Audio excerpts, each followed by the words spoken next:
So now we're going to start the rebuild of the crankshaft of the 750 K1.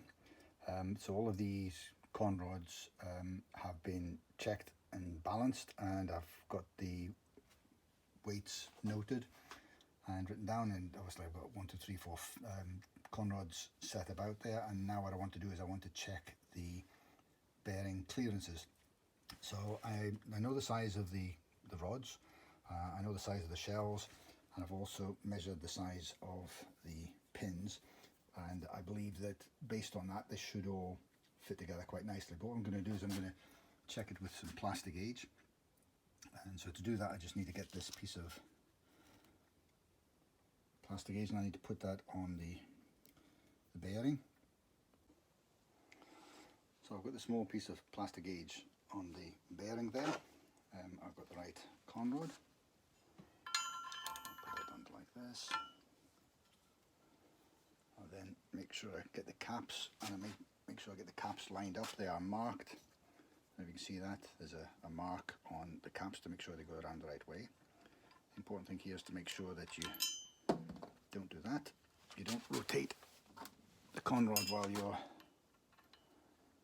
putting all this together. All it does is it just smears the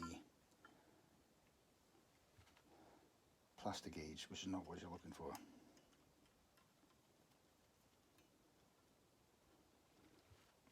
Try to keep it as steady as we can. So you don't want to rotate the con rod main bearing in relation to the crankshaft if you can help it.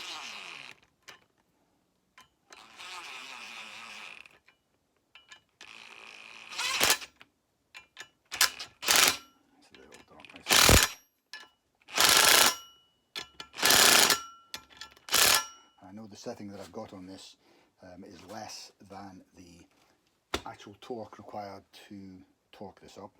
So what it means is that the bearings clearance is likely to be slightly larger than what it'll be when it actually comes into use.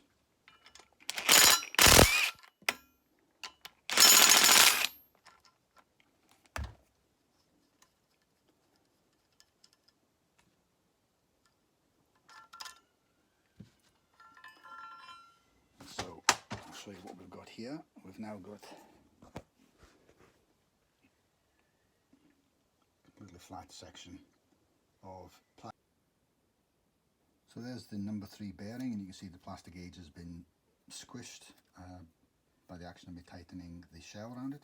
So now we've got time to measure it against the plastic gauge, and you can see that the thickness of that is wider than the 4th thou band on the gauge.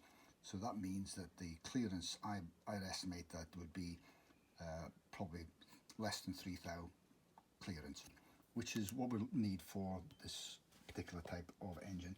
The clearance is the maximum is 3 thou, and as you saw I didn't torque up the bearings fully, so therefore I know that the clearance is going to be less than that.